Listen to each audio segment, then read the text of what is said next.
Hello viewers, welcome back to the course on scientific computing using MATLAB. So today we are going to start with another topic that is numerical integration.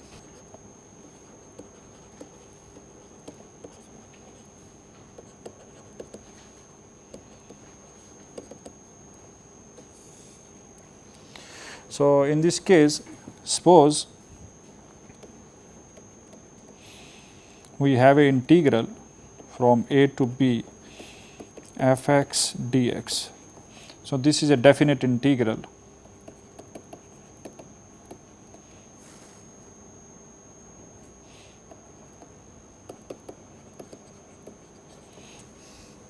And I want to do the integration of this one. So if you want to do the integration of this, there are two ways. We know that there are two ways to find out the integration. For example, suppose I want to find the integration of 0 to 1, maybe sin x dx, or 0 to 2, maybe exponential function ex dx. So this type of integral we know that we can solve directly using the knowledge of 11th or 12th standard, and then we can find out the integral value. But how the numerical integration is going to play the role is that sometimes we are unable to find out the analytically solution of this integral. For example, suppose I want to find the integral from 0 to 1 e raised to power x square dx, or I want to find the solution from a to b of dx. So this is I know that in this case my function f(x) is e minus x square, and this is a Gaussian function.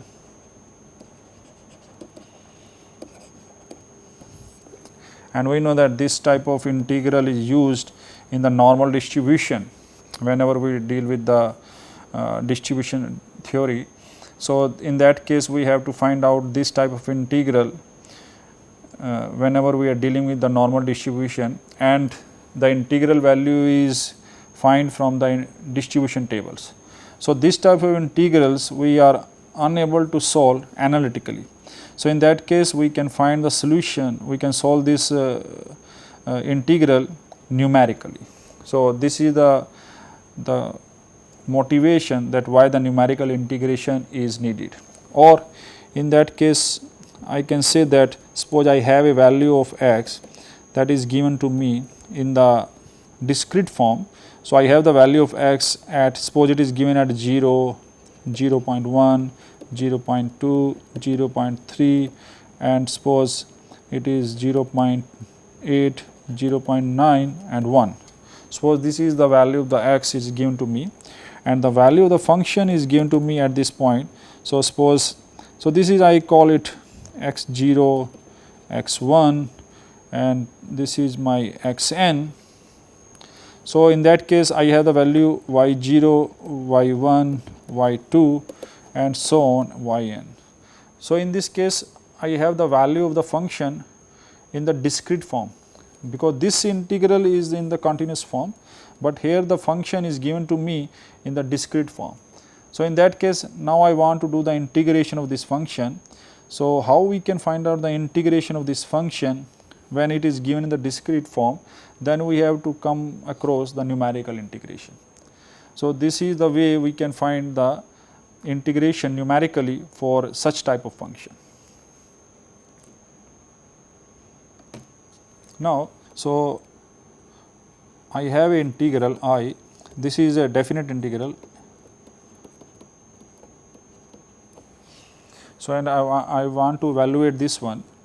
So in this case, first thing is that f(x) is continuous, because I know that the function is continuous, then it is integrable. Or second one is that if f(x) is discontinuous, then we can split the function. So, discontinuous, it is a piecewise discontinuous, then we can split the function and then we can integrate. For example, suppose I have a function like this one. So, this is my x axis and this is my y axis. So, y is equal to f x. So, this is my y is equal to f x. Now, suppose my function is given to me a continuous function and I want to, this is my a and this is my b. So, I want to integrate this function. So, now I know that I can integrate and I will find the area under this curve. So, that is the integration I am going to have. This is the first case. Now, what will happen in the next one? So, in the next case I have a x axis and y axis. Suppose my function is a piecewise continuous. So, that it has a discontinuity. So, suppose the function is like this one here, then its value is coming like this, then suppose it is this, then suppose it is this. So, in that case what we will do, this is my a suppose and this is suppose some I can say a1, then this is my a2 and then this is my a3. So, in this case if I want to integrate this function, then I will split this into from a to a1 and then I choose this function. Suppose this is my f1x, this is my f2x, this is my f3x and this is suppose at the last it is f4x. So, my function f(x) has a piecewise continuous function and that is my f1, f2, f3 and f4. So, I will integrate this one f1x dx plus a1 to a2 f2x dx plus a2 to a3 f3x dx and plus a4 a3 to b f4x dx. So, in this case my function is continuous and of course, it is from a to b. So, it is also bounded.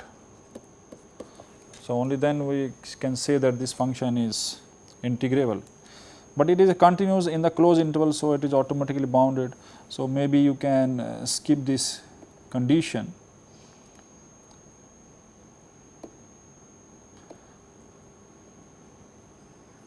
So, maybe I can choose that this is obvious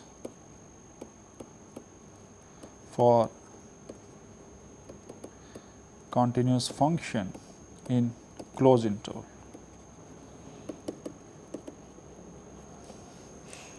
So, my function is continuous in the closed interval, it is always bounded and this is discontinuity also. So, in this both the cases I can say that the function is integrable.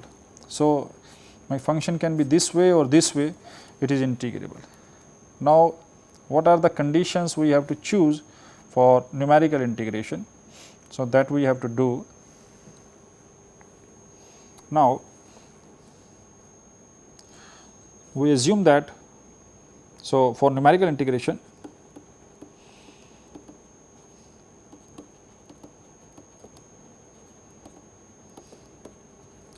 we assume that the function f(x) possesses same sign throughout the interval. It means same sign means if the function is positive like this one, so I can do the numerical integration of the function. For this function I can do, or maybe this function is there. So, this is a positive function, I can do the integration. This is completely negative function, I can do the integration. But if I have the function like this one, then not possible. So, we cannot do the numerical integration for this type of function. We are dealing only with the function which has the same sign. So, that is our condition for numerical integration. Okay, so, now for the numerical integration, I know the process of determining the area in a plane is called quadrature in the engineering sense. So, we call it the quadrature. So, this is the way we can deal with the numerical integration. Now, the question comes that how we can proceed for the numerical integration. So, the numerical integration, so I can define the methodology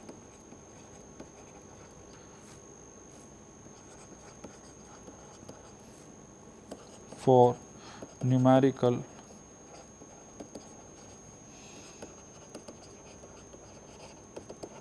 integration. So, this is the methodology we are going to discuss. So, suppose this is my function. So, suppose I have my function is this f x and it is given from a to b. So, there are two ways to find out the numerical integration. First one is that you have the function f x, it is the value of the function is given to you at 2 points, suppose here and here, this one. So, this value and this value, then what I can do at these 2 points I can interpolate this function or approximate this function with a linear function, and then I can integrate very easily. Or the another way is that I can split this one into the large number of sub intervals, and then in each sub interval I can find the integration and then add up all together, that will give you the numerical integration. So, this is the methodology. So, let my function f x is known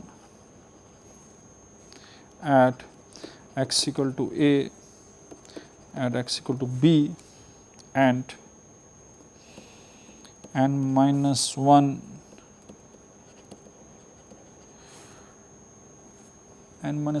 internal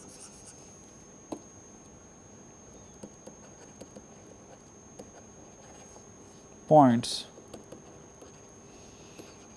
in open interval a b. So, what I do that, so suppose this is my, I call it x 0 and this is call it x n. Then I can split this one into n sub intervals. So, I call it x 1, x 2, x 3, x 4, and this is x n minus 1, this is x minus 2, and at this point this value of the function, this is y 0, then I can find this one as a y 1 by substituting the value of x 1 in the function. I get it y 1, this is my y 2, this is my y n, and this is my y n minus 1. So, in this case what I have done, I have divided the whole interval into the n number of sub intervals, and then so these points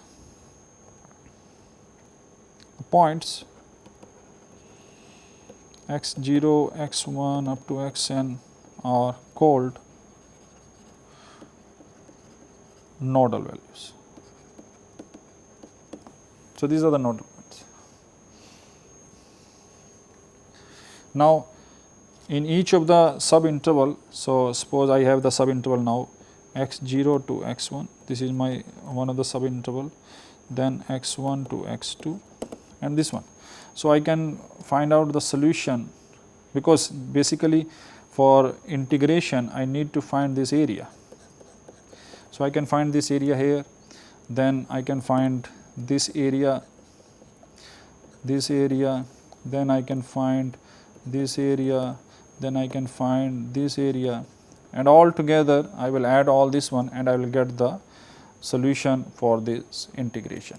So, basically what I am doing here, that I am solving this integration f x dx from x equal to a to x equal to b.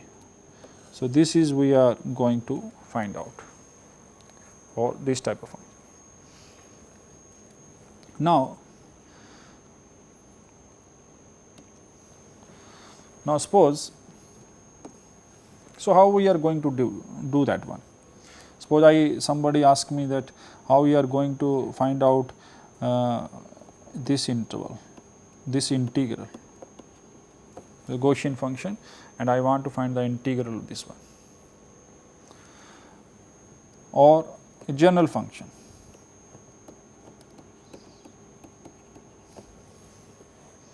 Now, what we can do is that, as we know that this is my function f x. So, my f x is here is e minus x square, and then I can interpolate this one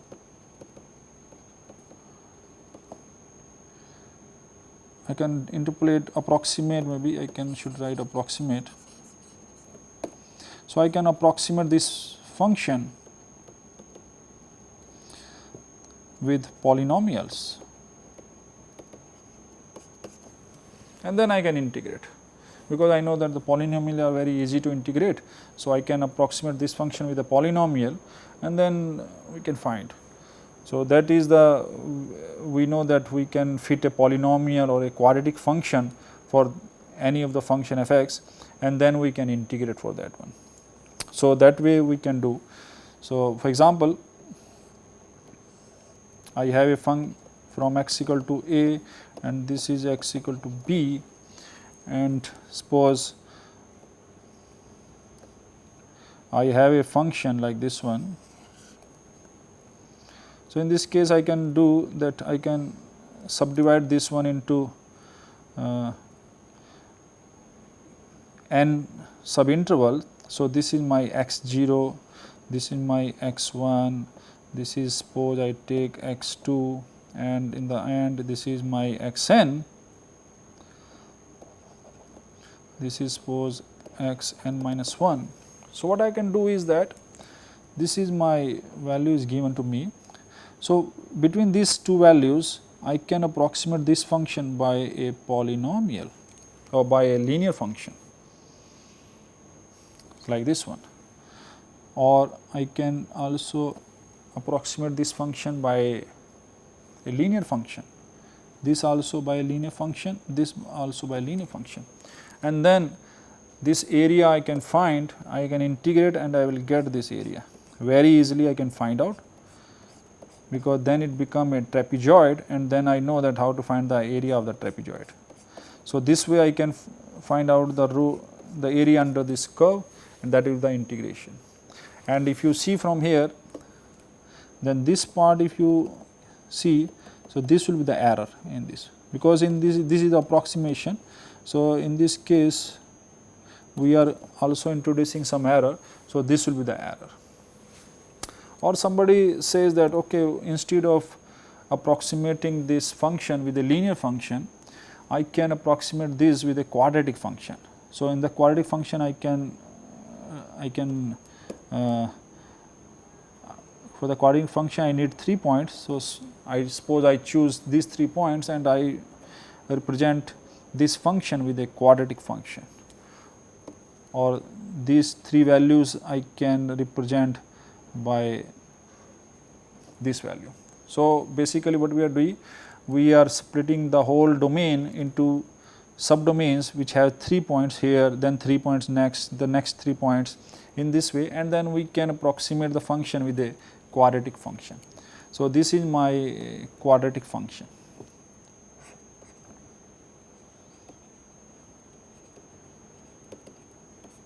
So, in that case we can find out this quadratic function, then I can integrate, and if I integrate this one, I will get the area under this curve, and that will be the integration. Similarly, I can find the area under this curve, and in this sense there will be some error also there.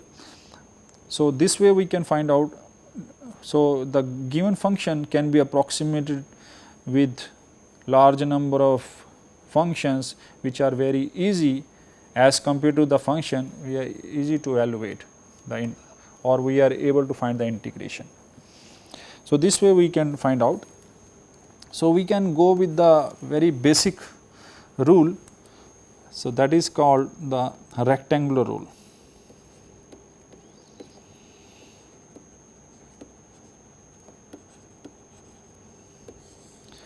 And we already know that when this definite integral is taught to us in +2 level, then we use this rectangular rule to find out the definite integral. So, what is this rectangular rule?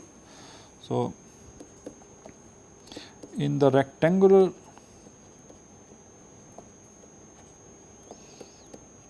rule, the function f x is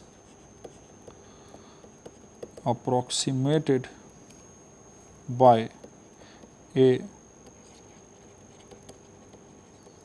constant value of f x at x equal to x 0, the nodal value, x equal to x 1, and so on.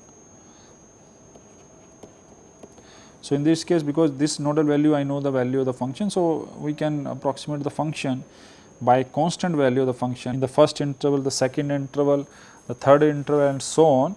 So, this way we can define, for example, like suppose I have the function.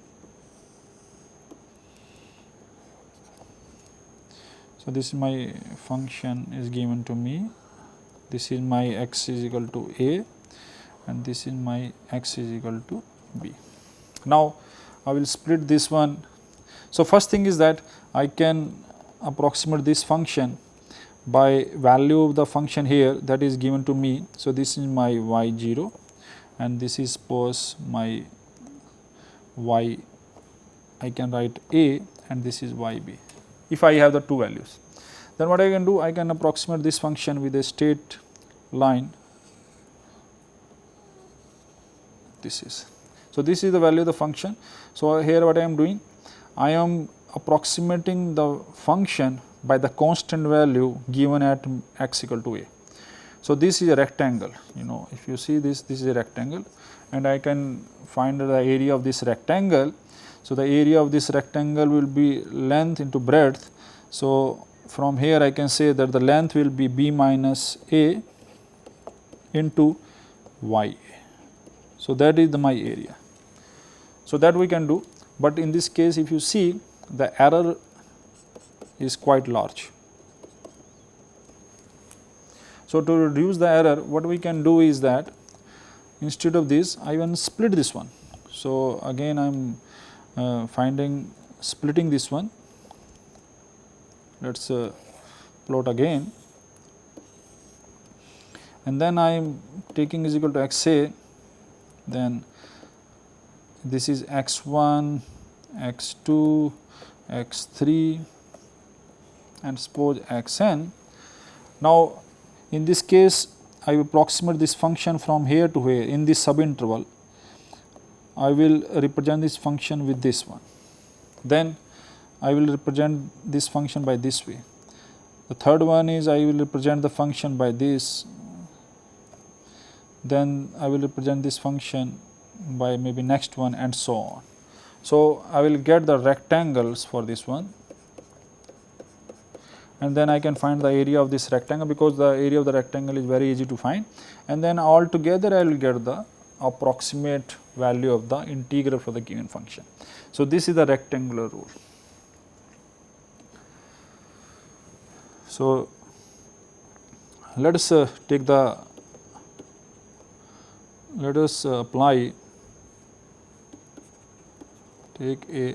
monotonically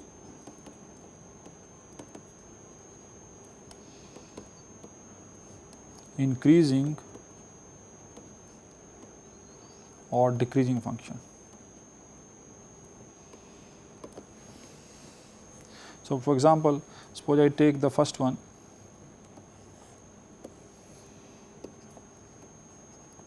let us take a monotonically increasing function like this one. So, suppose this function is x equal to a and this is given to me at x equal to b.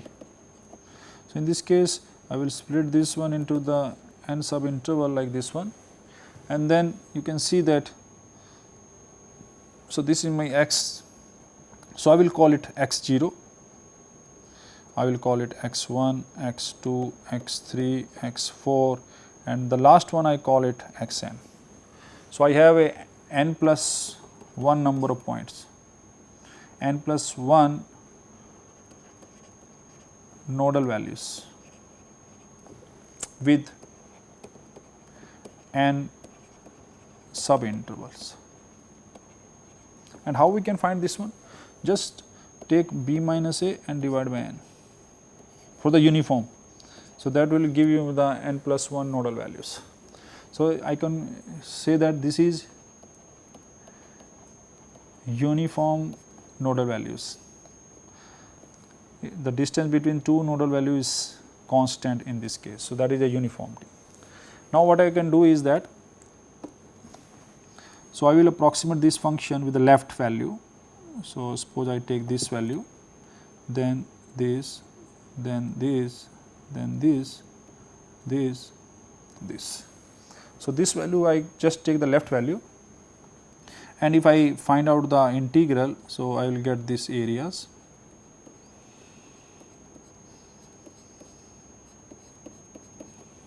So, in this case I will get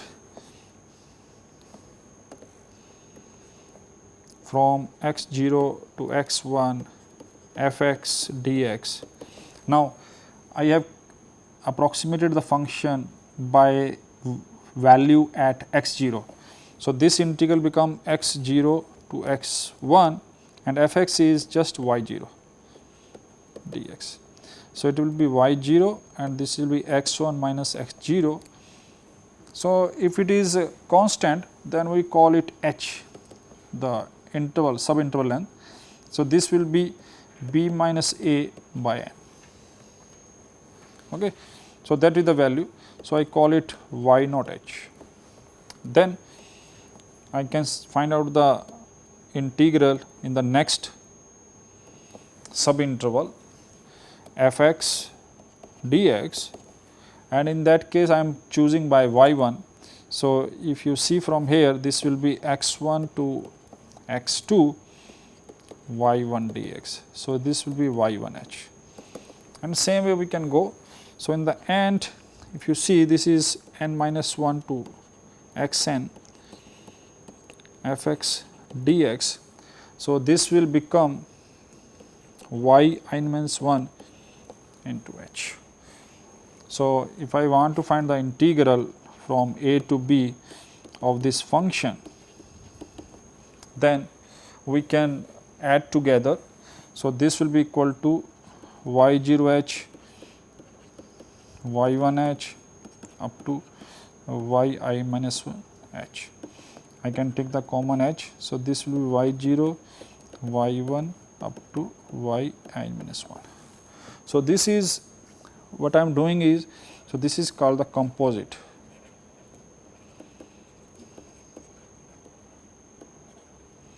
Because we are dividing the domain and then adding together. So, this is the composite formula. So, if I find out the integration, so this is the value of the integration. And I know that in this case, because the error is there. So, this is the error we are introduced at each of the sub interval. So, this is the error we are adding. So, from here I can say that from a to b fx dx. So, this is the area under this curve and this is the area we are getting. So, this area definitely will be lesser than this one. So, I can say that this area is greater than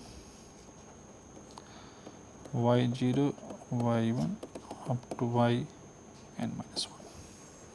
So, that is there. So, definitely, and the difference between these two values will be the error we have introduced here. Similarly,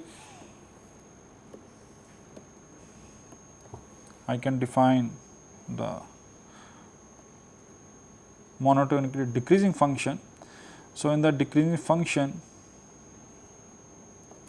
this is my x equal to a, this is my x equal to b, then again I split this one into the n subintervals. So, now what I am going to do, again this function I approximate with this value. So, this is the value I am going to get. Next value I am going to get is this one, next is this one, next is this one,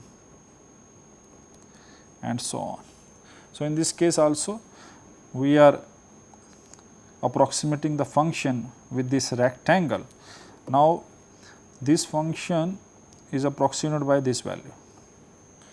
Now, if I want to find the integration from x 0, that is a to x 1 f x dx. So, this value will be the area under this rectangle. So, this is my x 0 to x 1 into y 0 dx.